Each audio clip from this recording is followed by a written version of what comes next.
کسی بھی دن ہم اٹھائے جائیں گے، کسی بھی دن ہم غائب کر دیے جائیں گے، کوئی بھی پولیس والا ہمیں اٹھا کے لے جائے گا، اور کوئی عدالت سنوائی بھی دے گی اور انصاف بھی دے گی، ضمانت بھی دے گی، تو کوئی گارنٹی نہیں کہ وہ لا انفورسمنٹ ایجنسیز ہمیں چھوڑ دیں گے۔ تو کیا اس سے ملک ترقی کرتے ہیں؟ نہیں کرتے۔ اور پھر ریاستی ادارے اور عوام کے درمیان محبت کا رشتہ ہونا چاہیے، اور وہ محبت کا رشتہ ہوگا تو آپ کی دل سے لوگ قدر کریں گے۔ اگر آپ ڈنڈے کے زور پہ خوف اور جبر کی فضا پیدا کر کے اگر ایسا ماحول بنائیں گے کہ ہم نے کسی ایک پولیٹیکل پارٹی کو ہر حال میں کرش کرنا ہے، تو وہ نہیں ہو سکتا۔ کل انشاءاللہ میں پی ٹی آئی کی طرف سے یہ سی سی آئی کے فیصلے کے خلاف اور 90 ڈیز میں الیکشن کرانے کے لیے ایک پٹیشن فائل کروں گا، کانسٹیٹیوشن پٹیشن۔ وہ آئینی پٹیشن انشاءاللہ سپریم کورٹ میں کل فائل ہوگی، اور ہم یہ توقع رکھتے ہیں سپریم کورٹ سے کہ جو آئین کا تقاضا ہے کہ 90 ڈیز میں الیکشن ہونے چاہیے، فری اینڈ فیئر الیکشن، یہ سپریم کورٹ میں آئین کے تحفظ کی قسم اٹھائی ہے، اس کے مطابق الیکشن ہونے چاہیے۔ اس بات کو وہ انشور کریں تاکہ اس میں ابہام جو ہے وہ دور ہونا چاہیے۔ اور اس کے علاوہ آخری بات یہ میں کہنا چاہوں گا کہ آج ہمارے ملک میں جو سچویشن ہے، صدر پاکستان نے جو بلز کی صورت میں یہ کہا ہے کہ وہ قانون نہیں بنے، تو آئین کے آرٹیکل 75(1) کے تحت وہ بالکل قانون ڈیم ٹو بی لا نہیں بن سکتا۔ آرٹیکل 75(1) بڑا کلیئر ہے۔ اور ایک بات اور اس میں ہے جو یہ امینڈمنٹ آئی ہے کہ جی حساس اداروں میں کام کرنے والے 2 سال یا 5 سال کے لیے سیاست میں حصہ نہیں لیں گے۔ بھائی میں کہتا ہوں کہ بے شک سال بعد ان کو اجازت دے دو، لیکن جب وہ ان سروس ہوتے ہیں، جب وہ یونیفارم میں ہوتے ہیں، اس وقت وہ سیاست نہ کریں۔ اس وقت وہ حکومتوں کو گرانے اور بنانے میں ان کا رول نہیں ہونا چاہیے۔ یہ زیادہ اہم ہے، اس میں یہ ترمیم کریں کہ جو ان سروس ہوگا، جس نے اوتھ اٹھایا ہے کہ وہ سیاست میں نہیں حصہ لے گا، تو اس کو چاہیے کہ اس میں یہ تبدیلی کریں کہ جو شخص بھی کسی حساس ادارے میں ہو یا کسی ادارے کا کام کرنے والا آفیشل ہو یا آفیسر ہو، وہ ان سروس سیاست میں پارٹیسپیٹ نہ کرے۔ یہ زیادہ اہم بات ہے۔ آج آپ کا ملک بے آئین ہو چکا ہے۔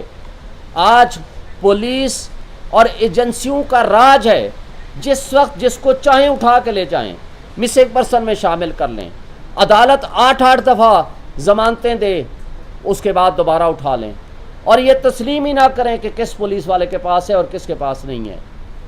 آج وہ یاسمین راشد جو بزرگ خاتون سیاستدان رہنما پی ٹی آئی کی، آج اس تکلیف کی حالت میں، بیماری کی حالت میں بھی آج 4 مہینے ہو کے ہیں وہ جیلوں میں پڑی ہے۔ اور اس کے علاوہ جو خواتین، خدیجہ شاہ ہے، صنم ہے، طیبہ، سینکڑوں کی تعداد میں خواتین ہیں، وہ ابھی تک جیلوں میں پڑی ہوئی ہیں۔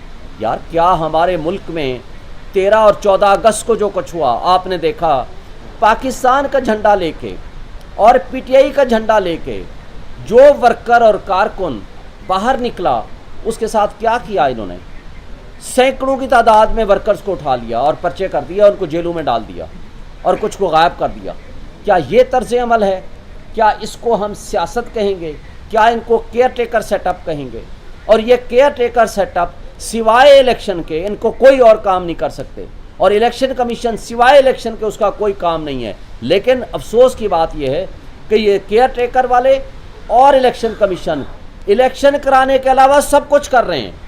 یہ قابل افسوس بات ہے، اور اس کو کس نے ٹھیک کرنا ہے؟ اور آج جو دہشت گردی اپنے عروج پہ ہے وہ کیوں ہے؟ اس لیے کہ قانون کو عمل درآمد کرنے والے اور لا انفورسمنٹ ایجنسیز کے پاس تو صرف ایک ہی ٹائم ان کو ٹارگٹ دیا گیا ہے کہ آپ نے پی ٹی آئی کو کرش کرنا ہے، پی ٹی آئی کے ورکرز کو اٹھانا ہے، ان کو جیلوں میں بند کرنا ہے۔ ٹوٹل ان کا کام ہی یہی ہے۔ تو پھر دہشت گردی جس طرح ہمارے ملک میں اپنا اتنا عروج پہ پہنچی ہوئی ہے، اس کو کون کنٹرول کرے گا؟ کیا یہ طرز عمل یہ ہے ہمارے ملک میں ہماری ریاست کو مضبوط کرنے والا؟ دیکھیں، ان مسائل کا حل پولیٹیکل سٹیبلٹی میں ہے، اور پولیٹیکل سٹیبلٹی ڈائلاگ سے آئے گی۔ پولیٹیکل سٹیبلٹی آپ فری اینڈ فیئر الیکشن سے آئے گی۔ پولیٹیکل سٹیبلٹی آپ اس جبر اور خوف کی فضا میں الیکشن کیسے کرائیں گے؟ نہیں کرا سکتے۔ اس جبر اور خوف کی فضا میں اگر الیکشن ہوگا تو اس کی شفافیت پہ کون یقین کرے گا؟ اور اگر ایسا الیکشن ہوگا جو ملک کو مزید دلدل میں دھکیل دے گا تو مجھے بتائیں کہ یہ کون سا ہم ریاست کی خدمت کر رہے ہیں؟ ہم ریاست کیا ہے؟ ریاست کی عوام اس کے مالک ہیں۔ عوام نے فیصلہ کرنا ہے آئین کے مطابق کہ ہمارے امور مملکت ہمارے منتخب نمائندے چلائیں گے، لیکن افسوس سے کہنا پڑتا ہے کہ ہم نے سارے امور مملکت منتخب نمائندوں کے علاوہ سب کو دے دیے ہیں۔ تو یہ قابل افسوس بات ہے، یہ آئین کی خلاف ورزی ہے، یہ قانون کی خلاف ورزی ہے، یہ بنیادی حقوق کی معطلی ہے جو ہم سب کا بنیادی حق ہے کہ ہم جس کو ووٹ دیں وہ ہمارا نمائندہ ہو، وہ اپنی حکومت ہمارے ووٹ سے وہ چلائے تاکہ ہمارے مفادات کا وہ سودا نہ کرے۔ مجھے بتائیں سی سی آئی میں 2 غیر منتخب افراد بیٹھے ہوئے تھے، اس کی حیثیت کیا ہے؟ وہ ہو ہی نہیں سکتا۔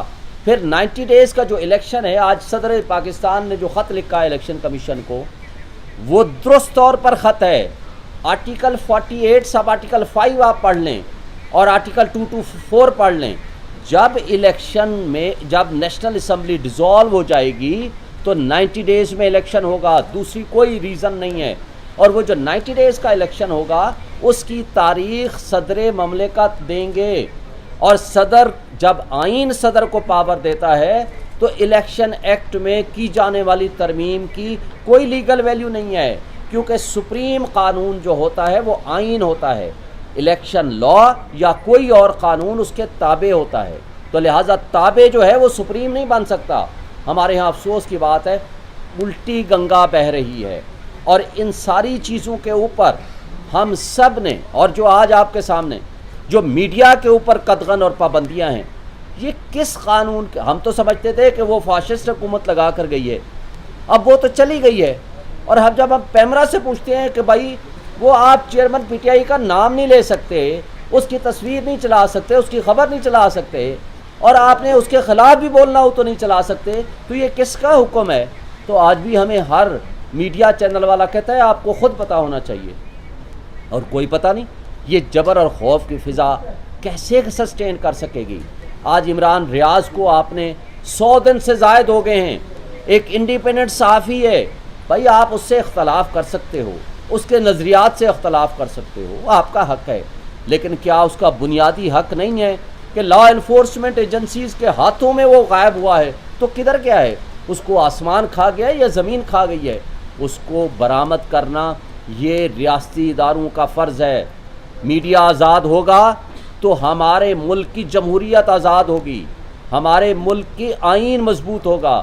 اگر آج وکیلوں کو اٹھایا جا رہا ہے، لاہور میں کل جا کر سی سی پی او انڈر ٹیکنگ دیتا ہے جب شدید احتجاج ہوتا ہے کہ جی آج کے بعد ہم پنجاب میں وکیلوں کے گھروں کو توڑیں گے نہیں، چھاپے نہیں ماریں گے، اٹھا کے نہیں لے جائیں گے۔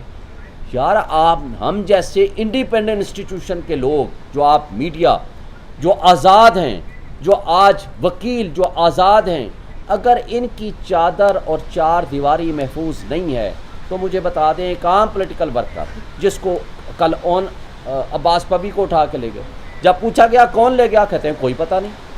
شاہ محمود قریشی نے اس دن یہاں آپ کے سامنے پریس کانفرنس کی، گھر پہنچا اس کو اٹھا لیا، اور پرسوں رات کو اس کے گھر میں آئے ادھر ایفیٹ میں، ان کے باقی چلو جو بھی آپ نے کرنا ہے کریں، ان کے ملازمین کا کیا قصور ہے؟ ان کو تشدد کا نشانہ بنایا، شدید تشدد کا نشانہ بنایا، اور چلے گئے، پورے گھر کو الٹ پلٹ کیا، جو کچھ اٹھانا تھا جو دل میں آیا اٹھا کے لے گئے۔ یار ہمارے ملک میں اور کوئی وارنٹ آف ارسٹ نہیں، کوئی پتہ نہیں کون ہے، کس طرح آئے ہیں، کیسے آئے ہیں۔ یہ اگر آپ کے ملک کی صورتحال ہوگی تو ہمارے ملک میں ہم یہ نہیں کہہ سکتے کہ ریاست اس سے ترقی کرے گی۔ ریاست ترقی تب کرتی ہے جہاں رول آف لا ہوتا ہے، جہاں قانون کی حکمرانی ہوتی ہے۔ مجھے بتائیں کہ پاکستان سے باہر بیٹھے ہوئے ہمارے پاکستانی بھائی جن کے پاس فارن ریزرو بھی موجود ہے کہ وہ لے کے آ سکتے ہیں ہمارے پاس، وہ پیسہ اپنا کیوں لے آ کر انویسٹ کریں گے جب ان کو یقین نہیں ہوگا